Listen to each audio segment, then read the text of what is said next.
తెలిసితే మోక్షము తెలియకున్న బంధం. దీని అర్థం ఏంటంటే, ఇది బాబా ముద్ర అంటారు దీన్ని. బాబా ముద్ర అర్థం చిటికెన వేలు, మొత్తం 5 వేలు. మనకి చిటికెన వేలు ప్రాపంచిక జీవితానికి సింబల్, అంటే శరీరం.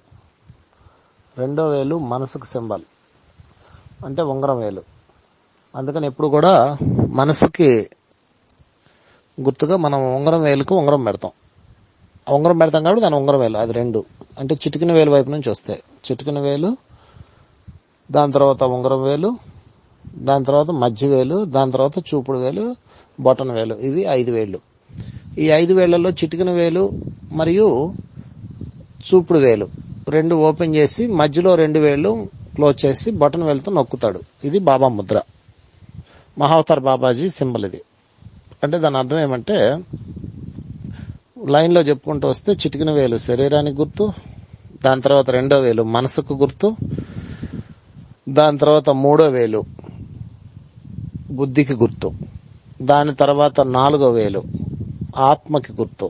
మీరు ఎవరన్నా పిలిచేటప్పుడు చూపుడు వేలు చూపించి ఇట్రా అంటారు, అంటే ఆత్మకు గుర్తు అనమాట అదే. ఇక 4వ వేలు పరమాత్మకు గుర్తు, అది ఎప్పుడు పైకి చూపిస్తూ ఉంటుంది, థమ్స్అప్ సింబల్ అనమాట.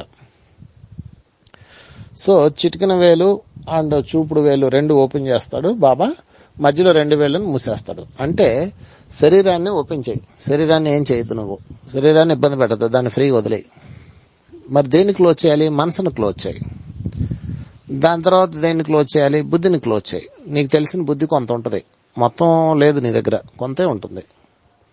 మీకు తెలిసిన సైన్స్ కొంతే. అందుకని మీ యొక్క మనసుని, మీ యొక్క బుద్ధిని క్లోజ్ చేయండి. అప్పుడు పరమాత్మ వచ్చి నొక్కి పెడతాడు.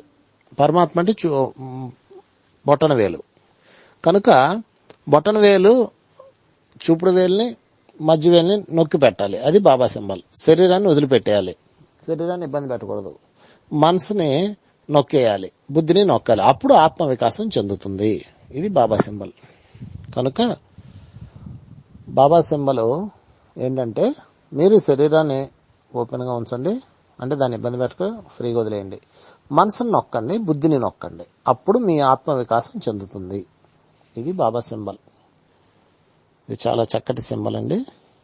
ఇది దాని అర్థం అది. అంటే మన మనసుని, మన బుద్ధిని నొక్కాలి. మనసుని ఎలా నొక్కుతాము? కళ్ళు 2 మూసుకొని శ్వాసను గమనిస్తూ ఉండాలి. మనసు నిద్రలేస్తుంటది, నువ్వు నోరు మూసుకొని మనసుని చెప్పాలి. అలా క్రమంగా మనసు క్లోజ్ అయిపోద్ది. తరువాత బుద్ధిని కూడా క్లోజ్ చేయాలి. మనకు అంతా తెలుసు అనుకుంటాం, మనకేం తెలీదు, మనం తెలుసుకోవాల్సింది చాలా ఉంది. అందుకని బుద్ధిని కూడా క్లోజ్ చేయాలి. అప్పుడు ఆత్మ వికాసం చెందుతుంది. అప్పుడు శరీరము, ఆత్మ 2 మిగులుతాయి. అంటే ప్రతి దాన్ని మీరు ఆత్మ కోణంలో చూడాలి, దేహ కోణంలో చూడకూడదు. కుక్కను చూసినా ఆత్మలో చూడాలి, మనిషిని చూసినా ఆత్మలో చూడాలి. ఆత్మే పరమాత్మ. అది బొటన వేలు.